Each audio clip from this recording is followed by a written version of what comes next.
Today's show is brought to you by Draftkings Sportsbook, the top-rated sportsbooking app in all of North America. Not only are they safe, but they are secure and reliable. Ladies and gents, and you know we like to have promo codes because we like to come bearing gifts. We like y'all like us. So with that being the case, we got the new promo code with DraftKings, and it's pretty simple. For my new customers out there, when you download the app, you make that initial deposit of $5, you will receive up to $200 in bonus bets with the promo code MOATS. I mean, it's a pretty dope concept, man, in terms of how it works out. And, you know, from there, you can use that to potentially hit on some anytime scores. We know with some of that going on this week because we saw a lot of tutties happening, baby, so we like that. But I also note that at times we can get lost in the sauce. And when that does happen, you know, you might have to text somebody if you're in New York. And if you're, anywhere else, the digits to dial are 1-800-GAMBLER. Brother 92, what are the odds we land Davante Adams if he wants out of Vegas? And would that instantly make us Super Bowl contenders? Not seeing a lot of weaknesses. Question. What's going on with Davante? Was there anything new? I know they said that They just sucked. Pierce said the boys making business decisions out there yesterday, man. I said, Lord, not versus the Panthers. No, not them. This crazy. Week to week, though, man. It's week to week league. Yeah, I don't know if Adams was a part of the group making business decisions. Yeah, it's a week to week league, Based off though, of man. the Netflix documentary, I would assume it wouldn't be him because he went back out there last year whenever it didn't really seem like there was a good reason for him to go out there. Yeah.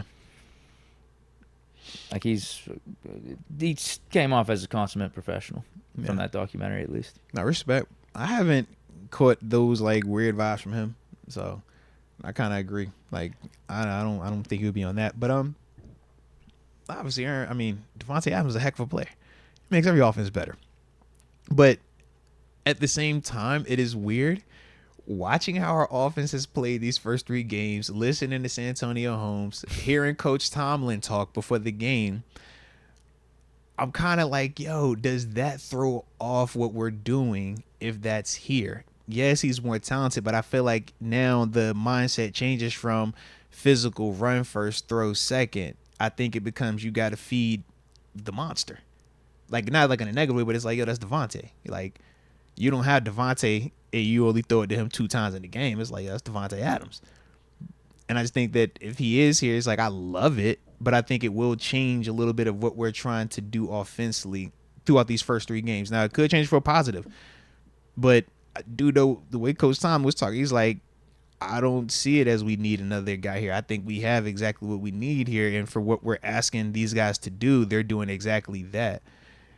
It didn't listen to San Antonio. I'm like, all right, is this what I got to get a little bit more calibrated for? Because I do think with Davante, it opens it up from a passing standpoint. But yesterday, it still didn't feel like we were trying to just throw first. We still tried to maintain like a bounce. We still tried to maintain running the football.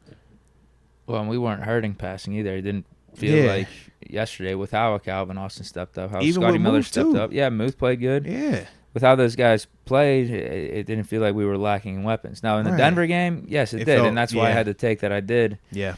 When we came in here on Monday, I was like, facts. we need to trade for a wide receiver too immediately. I don't think this is going to be getting any better. But yeah, Calvin, I don't know if he necessarily proved me wrong or we just utilized him correctly as opposed to trying to throw deep shots to him and stuff over the middle where he has to be physical. We actually utilized schemed his it up speed. and was like, yo, be fast, play fast, where you get you the ball in fast guy areas where, that touchdown pass, that's the Miami Dolphins. That's Tyreek Hill and Jalen Waddle, man.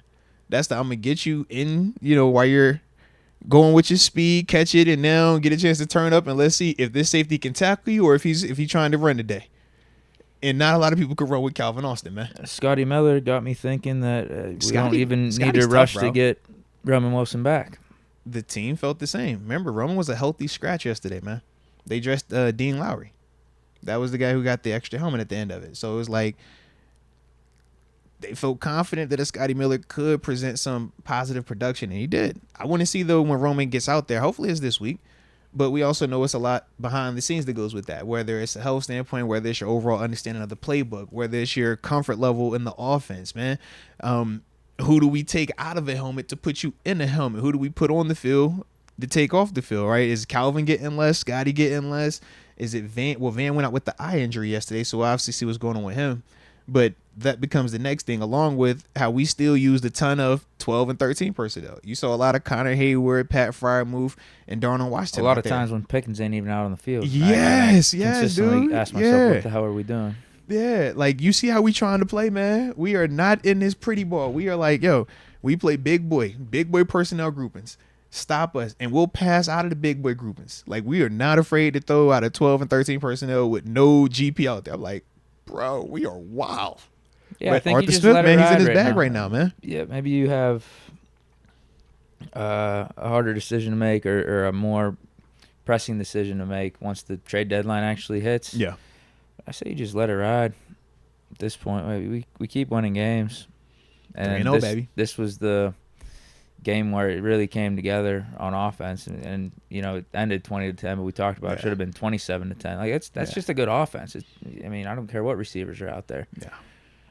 Didn't seem like we were lacking for talent or lacking in weapons in yesterday's game with how we played it. No, facts so on if that, that man. can continue, then I'm gonna say let's just roll with what we got. No. That's fine, because how we played. Because the question asked if we're Super Bowl contenders with Davante Adams. I think we're Super Bowl contenders right now with how we just played. Best defense in the league by far. Like only giving up on average 8 points a game.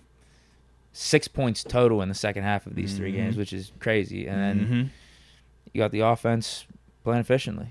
That's Super Bowl contention. I'm looking at these other teams. Like I watched the Chiefs yesterday. They struggled against the Falcons. Should have lost against the Falcons, really. The Bills.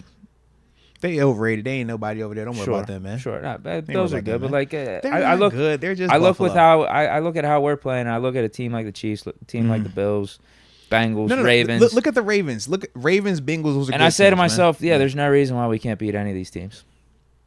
Truly. So I think we're in that Super Bowl contention status right now, as is. Yeah, Fields got to keep playing like he's doing, but we got 3 games in a row where he's playing solid, and I don't expect this defense to be taking a step back. Wow. If anything, Fields in the offense should only be getting better as time goes on because more chemistry is going to be getting built, more trust is going to be getting built between him and Arthur Smith. As long as he can go in with that mentality that he's had in these 3 games of just worst case, I got to manage this game, keep it close, nothing stupid. If we could just go in with that as the prerequisite, we're fine. We're fine. And then at times and when it's needed, you know, too, like whenever Fields is playing out there, you feel the game. You know what the game flow is. That's you know when to take your shots. You know when to be more risky and throw the ball around the field and throw it up and into harm's way a little bit, but also in a smart way. Like, it's just all part of it. But I think if you just at least can go into that mentality of like, I'm not going to throw us out of this. I'm not going to have these egregious turnovers to throw us out of this game or get us in a bad spot, then there's no reason why we can't beat any of these teams out here. I know Arthur Smith happy. He's probably like, yo, this is the most dynamic playmaker I've had in my offense, man. Think about him. Between your Tannehills, your trio dudes we said in Atlanta, it's like, yo, I got to be somebody that can do this thing, man. Yeah. And he's looking good in it, man. Looking real good.